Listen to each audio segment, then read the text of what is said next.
होलिका दहन शुरुआत कब और कैसे हुई थी? क्या है होली का महत्व?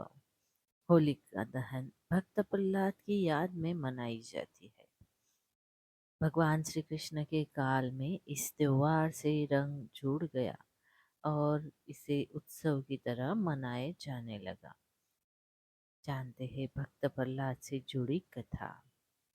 एक बार असुरराज हिरण्यकश्यपु विजय प्राप्ति के लिए तपस्या में लीन था। मौका देखकर देवताओं ने उसके राज्य पर कब्जा कर लिया। उसकी पत्नी गर्भवती थी। उसे ब्रह्मर्षि नारद ने अपने आश्रम में ले आए। वे उसे प्रतिदिन धर्म और विष्णु महिमा के बारे में बताते। यह ज्ञान गर्भ में पल रहे पुत्र प्रहलाद ने भी प्राप्त किया। बाद में असुरराज ने ब्रह्मा के वरदान से तीनों लोकों पर विजय प्राप्त कर ली। तो रानी उनके पास आ गई। वहां प्रहलाद का जन्म हुआ। बाल्यावस्था में पहुंचकर प्रहलाद ने विष्णु भक्ति शुरू कर दी। इससे क्रोधित होकर हिरण्यकशिपु ने अपने गुरु को बुलाकर कहा कि ऐसा कुछ करो कि यह विष्णु का नाम रटना बंद कर दे। गुरु ने बहुत कोशिश की किंतु वे असफल रहे। तब असुरराज ने अपने पुत्र की हत्या का आदेश दे दिया। उसे विष दिया गया। उस पर तलवार से प्रहार किया गया। विषधरों के सामने छोड़ा गया।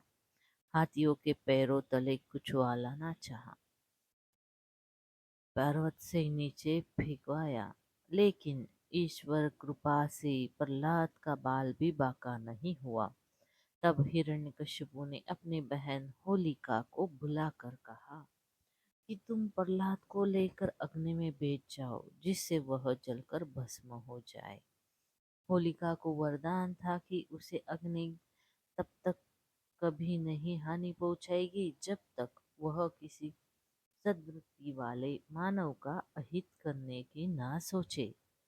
अपने भाई की बात को मानकर होलिका भतीजे प्रहलाद को गोदी में लेकर अग्नि में बैठ गई। उसका अहित करने के प्रयास में होलिका तो स्वयं जलकर भस्म हो गई और प्रहलाद हंसते हंसते अग्नि से बाहर आ गया। इसलिए होली पर्व मनाते समय वास्तविक भाव को ध्यान में रखकर होली दहन करें। इसके लिए फिर आप चाहे तो विगत वर्षों के बुरे अनुभव या असफलताओं को एक कागज में लिखकर अग्नि को समर्पित कर दे। अपने मन में चल रहे नकारात्मक भावों को होली दहन में डाल दे। तभी आप भी सकारात्मक सोच से आगे बढ़ते हुए प्रहलाद की तरह ईश्वर कृपा के प्राप्त बन जाएंगे। दोस्तों, जैसे दिवाली अधर्म पर धर्म के विजय का प्रतीक है, वैसे ही होली भी है। इस त्योहार का स्पष्ट संदेश है कि घमंड अच्छा नहीं होता। ईश्वर से बढ़कर कोई नहीं होता। जो भी विधि के विधान को नहीं मानता, उसे कोई बचा नहीं सकता। जैसे होलिका या हिरण्यकश्यप वरदान के बावजूद भी मारे गए। तो दोस्तों, आपको आज की ये कहानी अच्छी लगी हो तो हमारे चैनल को लाइक, शेयर और सब्सक्राइब जरूर करें। धन्यवाद। हर हर महादेव।